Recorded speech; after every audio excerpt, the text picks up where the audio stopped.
ہاں بھائی وہ ایک میں کیا لاگت کم سے کم 8-10 میں رکھے کیا ہے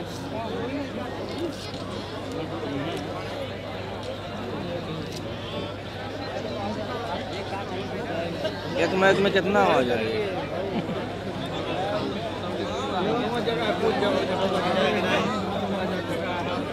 السلام علیکم ورحمۃ اللہ وبرکاتہ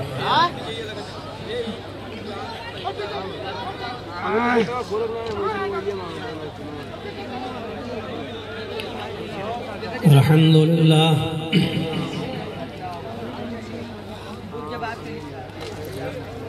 الحمدللہ نحمده ونستعینه ونستغفره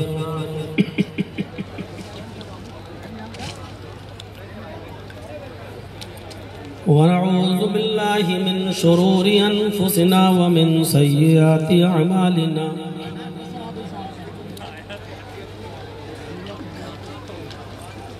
من يهده الله فلا مضل له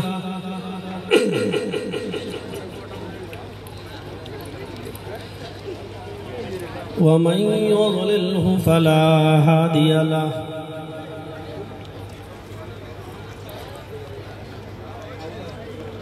وأشهد أن لا إله إلا الله وحده لا شريك له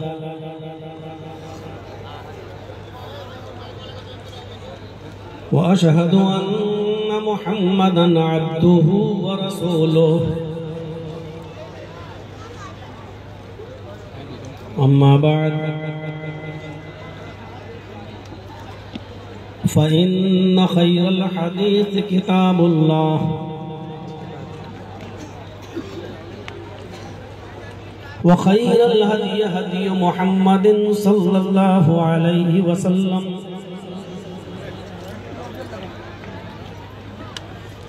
وشر الأمور محدثاتها وكل محدثة بدعة وكل بدعة ضلالة وكل ضلالة في النار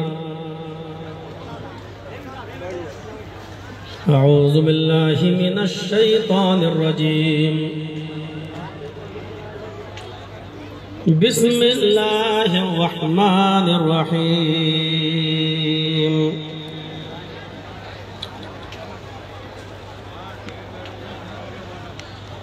ومن يبتغ غير الإسلام دينا فلن يقبل منه وهو في الآخرة من الخاسرين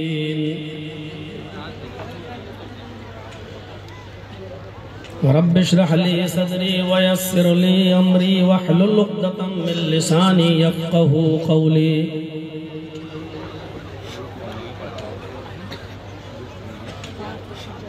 اس عظیم الشان اجلاس کے صدر محترم شیخ محمد ابراہیم حفظہ اللہ اور اسٹیج پر تشریف فرما ہمارے نہایت ہی موقر علماء کرام اور بالخصوص جناب محمد اکرم صاحب جنہوں نے بار بار کال کیا اور باقاعدہ لکھنؤ سے 4 ویلر کا انتظام کر کے ہاسپٹل سے مجھے وہاں تک گاڑی بھیج کر ریسیو کیا اور اس پروگرام کی جنہوں نے اسرار کے ساتھ تاریخ لی تھی ڈاکٹر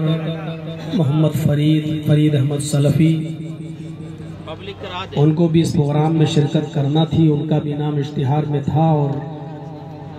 بہت ہی زیادہ اصرار کے بعد انہوں نے یہ 1 مئی کی ڈیٹ یہاں کے لیے فکس کی تھی لیکن وہ بھی اپنے علاج کے لیے بامبے گئے ہوئے ہیں اور بامبے جانے کا مقصد ہی آپ سمجھ رہے ہیں کہ چھوٹی موٹی کوئی بیماری نہیں ہے کہ جس کے لیے بمبئی جانا پڑے کوئی بڑا ہی معاملہ ہوگا جس کے لیے وہ بامبے گئے، ان کے لیے ہمیں اور آپ کو دعا کرنا چاہیے کہ اللہ رب العالمین ان کو شفاء کاملہ اور عاجلہ عطا فرمائے۔ اور جب تک میں یہاں پہنچ نہیں گیا تب تک وہ برابر بامبے سے ویڈیو کال کر کے حال معلوم کرتے رہے، کہاں پہنچے، کس جگہ پہنچے، سب کچھ بتاتے رہے، راستہ بھی انہوں نے گائیڈ کیا۔ اللہ رب العالمین ان کو شفاء کاملہ اور عاجلہ عطا فرمائے۔ میں اس وقت بالکل ذہنی طور پر تقریر کرنے کی پوزیشن میں نہیں ہوں، یہ آپ اچھی طریقے سے جانتے ہیں۔ تقریباً 5-6 دن پہلے ہی والد محترم کی طبیعت اتنی خراب ہوئی کہ مجھے ان کو اٹاوا سے لے کر فوراً لکھنؤ میں ریوانٹا ہاسپٹل ہے، اس میں مجھے ایڈمٹ کرنا پڑا، اور ابھی تک وہ وہیں ہیں، نہ کچھ کھا پا رہے ہیں نہ پی پا رہے ہیں، آرٹی پڑی ہوئی ہے ناک میں۔ اور میں نے سارے پروگرام والوں کو بتا بھی دیا کہ میں اس پوزیشن میں نہیں ہوں کہ میں یہاں کسی پروگرام میں جا سکوں، کیونکہ دوڑنا، بھاگنا، جانچیں کرانا، یہ سب کچھ اس وقت صرف میری ہی ہاتھ میں اور میری ہی ذمہ داری ہے۔ میرا چھوٹا بھائی اٹاوا میں ہے اور سب لوگ یہاں ہیں، تو بھاگنے اور دوڑنے کا کام میرے اوپر ہے۔ بہت مشکل سے ایک صورت یہی نکلی تھی کہ رات میں ان کو ٹیبلیٹ دے دی جاتی ہے نیند کی، جس سے وہ سو جاتے ہیں، تو آپ کسی طریقے سے 5 بجے 6 بجے جرجی صاحب وہاں سے نکلیں اور پروگرام کریں، اور یہاں سے فوراً ہم آپ کو پھر واپس بھیج دیں گے، کیونکہ رات میں کوئی دقت ہونی نہیں چاہیے، اور ہم صبح تک آپ کو پھر لکھنؤ پہنچا دیں گے، دن کا کام آپ وہاں دیکھتے رہیں۔ اس شکل کو نکالا گیا اور میں یہاں تک پہنچا، لیکن آج یہ حالت تھی کہ راستے بھر چین و سکون نہیں رہا، بار بار فون آتا رہا، کیونکہ جب انہوں نے مجھے وہاں نہیں دیکھا اپنے پاس تو ایک دم ذہنی طور پر گھبرا گئے، سانس اکھڑنے لگی، دم ان کا ایک دم ایسا ہوا۔ میں اسی ہاسپٹل کے ڈاکٹر محمد سیف صاحب کو، جو اسی ہاسپٹل کے مینیجر ہیں اور ڈائریکٹر بھی ہیں، چلاتے ہیں، میں ساتھ میں لے کے چلا ہوں ان کو کہ آپ بھی چلیے،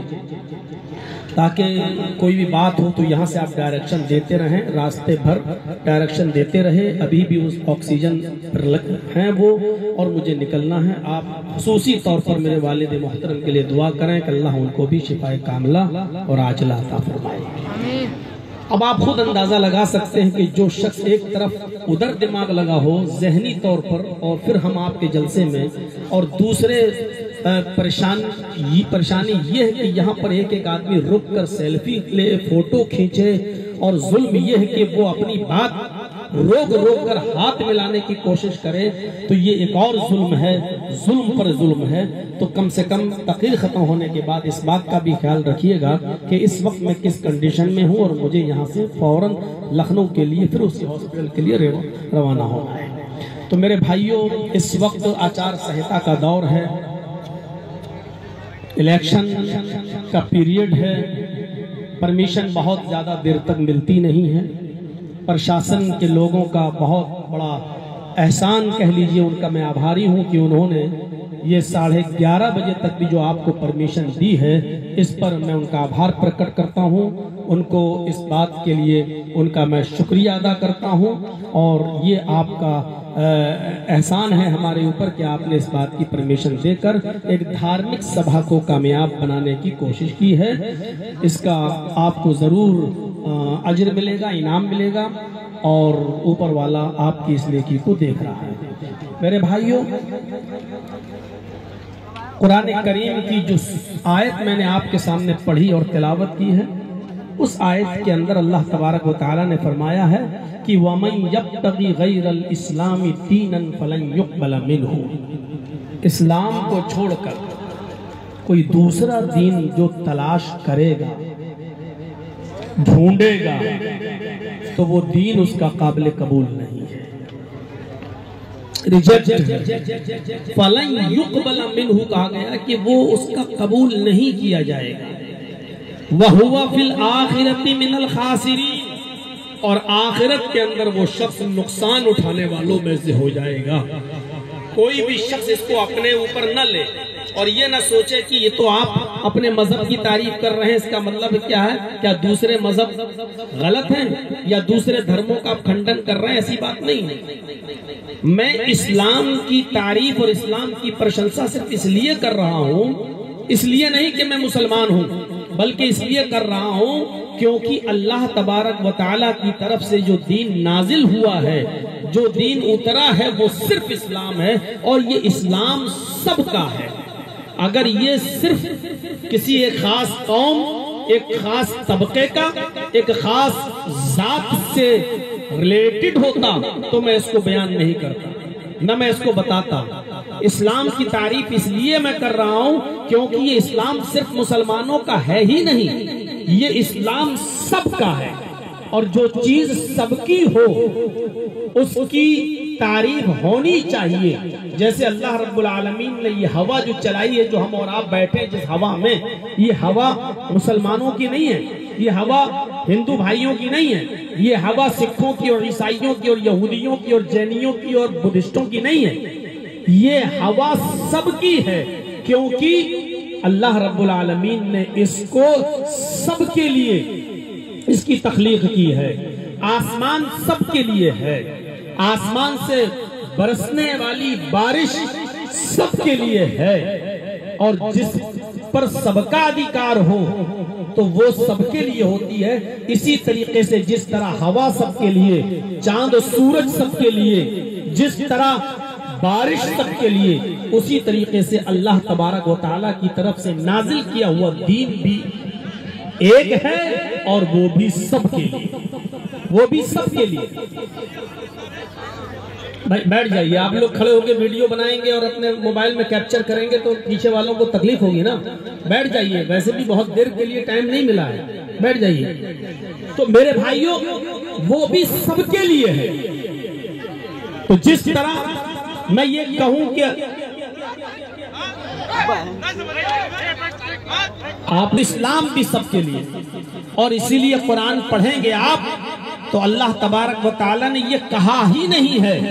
کہ محمد الرسول اللہ کو میں نے آخری نبی بنا کر بھیجا ہے، انہی کو میں نے اسلام دیا ہے۔ یہ اللہ نے نہیں کہا کہ صرف محمد ہی اسلام لے کر گئے ہیں صلی اللہ علیہ وسلم، یہ نہیں کہا۔ پڑھیے قرآن۔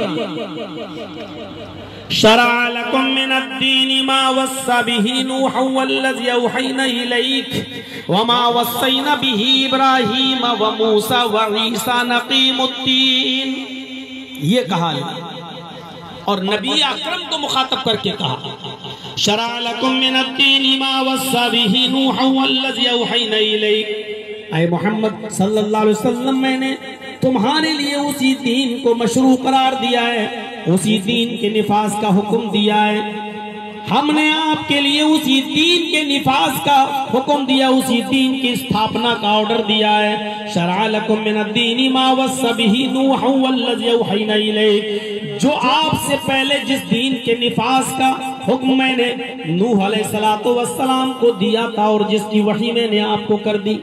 جس کے لیے خبردار میں نے آپ کو کر دیا، جس سے باخبر آپ کو کر دیا، نوح جو دین نوح کو دے کر بھیجا تھا اور اس کی خبر میں نے آپ کو کر دی۔ شرع لکم من الدین ما وصى به نوح والذی اوحینا الیک وما وصینا به ابراہیم وموسى وعیسیٰ، اور ابراہیم کے بعد، نوح کے بعد ابراہیم بھی یہی دین لے کر آئے، موسیٰ وعیسیٰ، اور موسیٰ کو بھی یہی دین کا نفاذ کا حکم دیا تھا، اور عیسیٰ کو بھی یہی دین لے کر ہم نے بھیجا۔